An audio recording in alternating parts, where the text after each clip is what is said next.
Dear students, Assalamu alaikum. Asif Mahmood with Computer Science. As you know, we were discussing the topic flowchart. Today, we will discuss different symbols used in drawing flowchart. The topic is flowchart symbols. These symbols are special shapes that represent different types of actions or steps in a process. ये मुख्तलिफ़ किस्म की शक्लें हैं, shapes हैं, ये वाले symbol जो flow chart में इस्तेमाल होते हैं, जो प्रोसेस को या उनके स्टेप्स को ज़ाहिर करते हैं। आइए देखते हैं कि ये स्टेप्स, ये सिंबल्स कौन से हैं। यहाँ एक लिस्ट दी गई है जो फ्लो चार्ट में बहुत ज़्यादा इस्तेमाल होने वाले सिंबल हैं। ये सिंबल है, पहले कॉलम में सिंबल, दूसरे कॉलम में उनका नाम है और तीसरे कॉलम में डिस्क्रिप्शन है, यानी उनका इस्तेमाल है। एरो लाइन, ये फ्लो लाइन इसको कहते हैं। एक एरो लाइन है जिसका नाम है फ्लो लाइन और it is use to determine the flow of steps in a flow chart. Flow chart के स्टेप्स को या प्रोग्राम के फ्लो को जाहिर करने के लिए इस्तेमाल होती है। यानी जिस तरफ ये एरो जाएगा उसका मतलब होगा कि नेक्स्ट स्टेप ये वाला होगा। Next symbol is a terminal. ये एक ओवल शेप में, एक ओवल शेप है, इसका नाम है terminal. It indicate start and end of A flow chart. Flow chart के स्टार्ट और एंड पे हम ये सिंबल इस्तेमाल करते हैं। अभी हम इसकी प्रैक्टिस करेंगे तो आपको मज़ीद समझ आएगी। ये एक रेक्टेंगल है, इसका नाम है प्रोसेस। रेक्टेंगल शेप को हम प्रोसेस कहते हैं। It represents operations to change values, यानी जो हम काम करते हैं, एक्चुअल जो प्रोसेसिंग होती है किसी प्रोग्राम के अंदर, वो उसके लिए हम ये प्रोसेस का सिंबल इस्तेमाल करते हैं। इस शेप को हम डायमंड कहते हैं, तो इसका नाम प्रोग्रामिंग में डिसीजन है। वैसे ये शेप डायमंड शेप है और इसमें फ्लो चार्ट में इसका नाम डिसीजन है।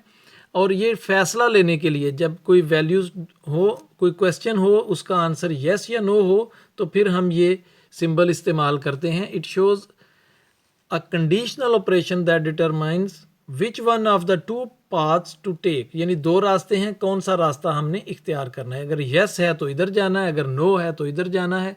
तो ये हमें गाइड करता है। ये एक पैरेललोग्राम है जिसको हम कहते हैं इनपुट आउटपुट। इस सिंबल का नाम है इनपुट आउटपुट और नाम से ही जाहिर है, it indicates the input of data from user or displaying results to user. यानी जो इन डाटा लेते हैं हम यूज़र से, इनपुट होती है वो, और जो हम रिज़ल्ट देते हैं प्रोसेसिंग के बाद, जो रिज़ल्ट देते हैं वो भी इसी सिंबल से जाहिर किया जाता है। इसको हम कनेक्टर कहते हैं। ये जो है फ्लो चार्ट में हम इस्तेमाल करते हैं जब फ्लो चार्ट बहुत लंबा हो, उसके मुख्तलिफ पार्ट्स हों, तो ये कनेक्टर में बताता है किस कनेक्टर के साथ कौन सा पार्ट जो है वो जोड़ा जाएगा। हाँ, मिसाल हम देखते हैं। Draw a flow chart to find the sum of two numbers, यानी दो नंबर्स हैं जिनको हमने प्लस करके उनका आंसर मालूम करना है। तो इसके लिए हमारे पास जो डाटा होना चाहिए वो दो नंबर्स होने चाहिए। वो दो नंबर कोई भी हो सकते हैं, उनके लिए हम वेरिएबल लेंगे। तो जैसा कि अभी हमने डिस्कस किया, स्टार्ट के लिए हम सिंबल इस्तेमाल करेंगे स्टार्ट, और ये फ्लो लाइन जाहिर करती है। स्टार्ट के बाद अगला स्टेप होगा इनपुट, और इनपुट आउटपुट के लिए हम ये पैरेललोग्राम इस्तेमाल करते हैं। हम लिखेंगे इनपुट ए, मसलन ए से मुराद एक नंबर है, और नेक्स्ट हमें एक और नंबर चाहिए जिसको हमने ऐड करना है, तो उसको भी इनपुट के तौर पे हम लेंगे इनपुट बी। तो ये दोनों हमारे पास नंबर्स आ गए। अब इन नंबर्स पे हमने प्रोसेस करना है, लेकिन इससे पहले मैं आपको बता दूं, ये दोनों इनपुट्स आप एक में भी ले सकते हैं। आप यूं भी लिख सकते हैं इनपुट ए बी, यानी एक ही सिंबल में आप दोनों वेरिएबल भी लिख सकते हैं। ये आसानी के लिए मैंने इनको अलग अलग लिखा है। अब दोनों नंबर्स आ गए, इसको हमने प्रोसेस करना है। तो प्रोसेस के लिए हमारे पास रेक्टेंगल एक शेप है, ये हम इस्तेमाल करते हैं। तो हम कहते हैं ए प्लस बी, यानी जो भी दो नंबर्स हैं उनको प्लस करो और उनके रिजल्ट को एक्स वेरिएबल में सेव कर दें। अब हमने नतीजे को देखना है, रिजल्ट क्या है। तो फिर हमारे पास आउटपुट के लिए भी यही सिंबल है। हम कहते हैं प्रिंट हमने कहाँ आंसर को स्टोर किया, दोनों का रिजल्ट को कहाँ स्टोर किया, एक्स में। तो प्रिंट एक्स, इससे मुराद ये है कि जो ए और बी का प्रोसेस हुआ है, ए को बी में प्लस करके जो प्रोसेसिंग हुई है उसके रिजल्ट को प्रिंट करे। तो ये हमारा रिजल्ट है। इसके बाद हमारा फ्लो चार्ट ख़त्म होता है।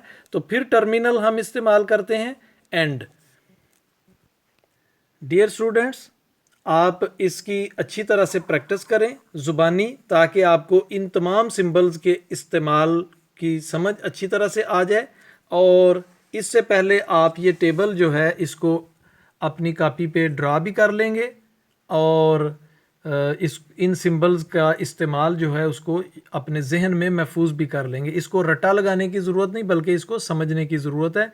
और ये बुनियादी चीज़ है कंप्यूटर प्रोग्रामिंग सीखने के लिए। अगर आपको ये नहीं आएगा तो आगे आप पेपर में भी मुश्किल पेश आएगी और प्रोग्रामिंग में भी मुश्किल पेश आएगी। तो कल इंशाल्लाह हम इसकी मज़ीद प्रैक्टिस करेंगे। कल तक के लिए अल्लाह हाफिज़।